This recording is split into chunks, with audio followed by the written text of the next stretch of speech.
Building a spiral journal featuring our Always Flowers boho style printable papers alongside original art, stitching, metallic watercolors, sprays, and more. Page 12 is our focus in today's video with a triple fold pocket and fluffy tags. Welcome to PM Artist Studio. I am Mariah, the M in PM. Please be sure to like this video, subscribe, and thank you for watching. Let's jump right in. Sorting paper is number one thing there. You see me just kind of figuring out which ones I'm going to use on this now page 12. So it's easier to use some of the full sheets, and you just see me doing kind of a little bit of a fan fold. Nothing exact by any means. I just knew that I wanted kind of a three diagonal fold. Then that was going to show through to what was going to be back behind it. And this one did take a little bit, it was well worth the extra time to think it out versus just starting to kind of glue things down, which sometimes, and I'm sure a lot of you guys do that too, is just, start gluing things down. With something this layered and this kind of technical, it just made more sense to make sure that I had, all right, well, this is going to be the very bottom layer, because then I could glue it down and thus make sure then the top layer was I didn't have to do any weird sizing or fitting, which, don't get me wrong, I do that tons as well. It also allowed me to do a bit more finishing work than sometimes I do on some of these little projects quite like this. So you see me going in with the acrylic markers and just finishing up those edges. Now, it is very, very subtle, and most people probably wouldn't ever even see it. But these are the little details that I think, for some people, they go, oh, wow, that was pretty cool. That was smart. If you're gonna think a couple steps ahead, you go, oh, well, see, that was a lot easier to do there than it would be once it was all folded up and glued down. What you see me doing now is rubbing on the Tim Holtz Distress Glaze. I love this stuff for multiple reasons, and if you've watched any video prior to this, you've seen me use it both just now, like directly onto paper. This is just printed paper. I have not finished it with anything else, but it also works very well to kind of pre-finish Mod Podge, allowing the Mod Podge to seal, because it can take up to 3 weeks. It even says that on the bottle, for it to cure. This gives you the time in between that it's not then going to stick, because it's kind of waxy or oily. And as I said before, it was one of those things. It was a good use of paper as well. Like, I wasn't wasting any paper. I didn't want to put any paper behind the top layer that didn't need to be used, because then I can use it somewhere else. And that was kind of the same thing. I wanted to keep the leaves because I knew that they would probably be something I can use either in a tag, and that is actually what I ended up doing with those particular ones, and it's a tag that goes on a different page. So I could just then use that more solid area, keeping it very consistent with the paper. And even the little torn bits that you do see, if you've seen any of our videos, you know that that's something I do quite a bit. Love some torn edges. I think it just gives something more interest, more depth, and a nice soft flow versus a very hard edge. Although then you see with the fold, you get a nice hard edge. It's very interesting to have those dual elements, or I don't know, elements for the lack of a better word. Probably because my brain's just not thinking about it properly. I did go ahead and leave that.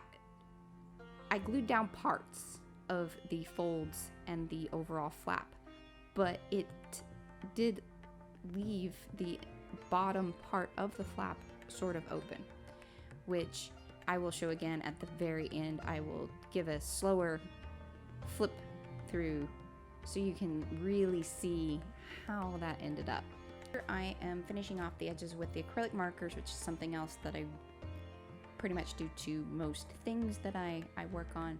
Whether you want to make it look distressed or just continue the color to the edge. And I am loving these Chocola acrylic markers. For the price point, they are great performers. Not nearly as wonderful as a Posca, but again, for the price point, I am extremely happy with how they have performed. Now what you see me here, I have tried to use this particular style of using that punch and making some slender tag type insert. I have this in my head, and I finally think that I got it to work pretty much.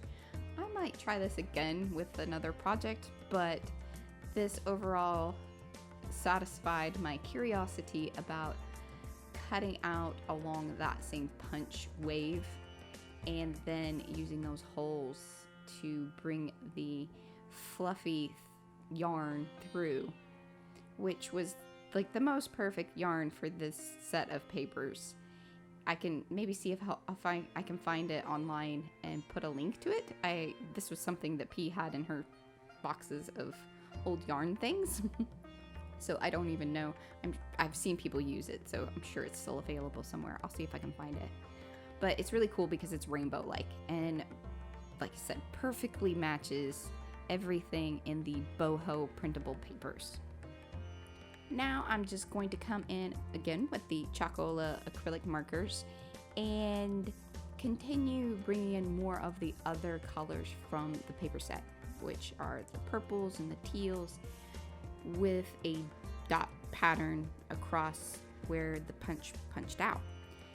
It's kind of a nifty little effect. And then you see that one little piece that I put in there, I cut it from one of the sections that I cut off, and then I lined it up, adding just a little more stability to the tag because it was a little bit flimsy, even though this cardstock wasn't that heavy of a cardstock. Now what I'm gonna do is come in with the Coliro watercolors and gild those 3 little edges just to say, hey, there's a little pocket here. And what better way to kind of do that? I stuck a scrap pieces of paper that I marker off onto into the little pocket, which then gave it a nice masking tool, I guess is the best word there, and allowed for me to then run the brush along the edge and gave me a nice clean edge. One of the other nice things I like about the Coliro watercolors is if you aren't heavy with the water when you first get them going, then they dry pretty darn quick. So that finishes up the pink little fluffy tag, and now we're gonna move on to the next one, which is the bigger fluffy tag with the yellow paper. You see me kind of trying out a couple of different sizes. I really like the shape of my blending marker little tag thing that came in the packaging. I also very much love those blending markers. They are one of my go-to things. And so I was just trying to play with size and figure out, do I want to do 2 of them? How were they going to fit in that little top pocket? Or I knew I wanted to put more than one thing there, so what was going to work best? This particular piece of paper is one from the Twilight set of our papers. So I went a little outside of boho. I needed something a little different.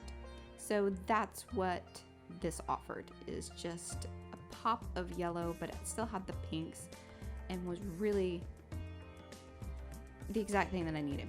And then you see me trying to figure out, okay, well, what's going to be like the second thing that's going to go in the pocket alongside the yellow tag. So I'll be bringing out some original papers. This needed altering. P made this for me because I needed something in place, and we just didn't have the catch paper available. I know, big shocker. That was going to match up to what I needed. So she created this blue one, and it still really wasn't quite there. It needed a bit more techniquing, and that's what you saw. What I was doing is going over to the trash can and using the sprays. Now, again, just trying different little elements. A lot of times, like, that's why I have all of these things spread out around me, is to see what's gonna work. I also wasn't really sure if I was going to do both sides. I ended up thinking that, you know what, I really liked it. I'm going to go ahead and make this the same on both sides. In thoughts that I really did have more journaling in mind with this entire journal. And this would be a really cool place to either come back in and put a quote, or even just a little collage with some inspirational words or something like that. So I left it very simple, other than making it very fluffy and wonderful on the one side. So once again, coming in with the acrylic markers, the chocolate acrylic markers, and finishing up those edges. I love this set because it really has like almost every color that you would want, and it seems to work so well with all of our papers. And I really like bringing that color to the edge. I know it's not necessary, and I could distress them, but in this particular one, with it being very happy and boho-y, I didn't want to distress very much. I did do one tag that I distressed the edges, and it turned out quite nice too. But I liked this really clean pop.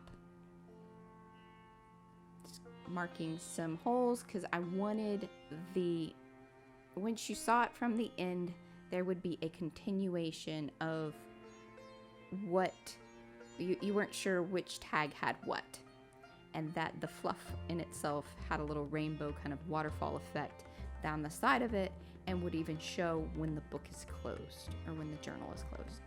Another fantastic tool you see here is this leather punch. The little thing spins around, it has different sizes, and for what we do, because we use a lot of really heavy chipboard, that thing is awesome. It changed my life. And you see me going, oh wow, man, that even. What's kind of cool here is all of the tags that I have made for this journal could even be moved around to the different pages, and it is kind of fun actually to do that. I did it all through the build. I was like, oh well, this could even go over here, and in fact some tags started out on one page and moved to another. That happened with a couple of them, in fact. But that's what's cool, and I knew that I had a very cohesive design. Even though every page is different, there is enough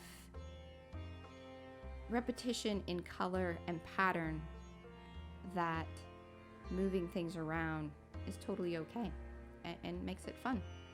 And I think once I do add some journaling to some of these pieces, it would really be fun just to kind of see how each thing interacted with one another. I like that idea. So now everything is pretty well done, and here, as promised, a slower look at the finished. You can see the 3 folded pocket along with the little pink tuck. What would be nice about that is like adding in, other things that sort of dangled off of it, little inspirational words. And again, with the yellow one, same on both sides. You could put inspiration on both sides, right on one side. And then this, I didn't actually record, but that leaves an entire journaling spot, and it's pretty fun to play with because it kind of has that. I followed the diagonal fold, and it can be turned around, and then it lines up with the spiral binding. Thank you again for watching. And if you haven't already, like this video, leave us a comment. We love those. Subscribe to the channel if you haven't, and ring that bell. We do this each week. Thank you again for watching.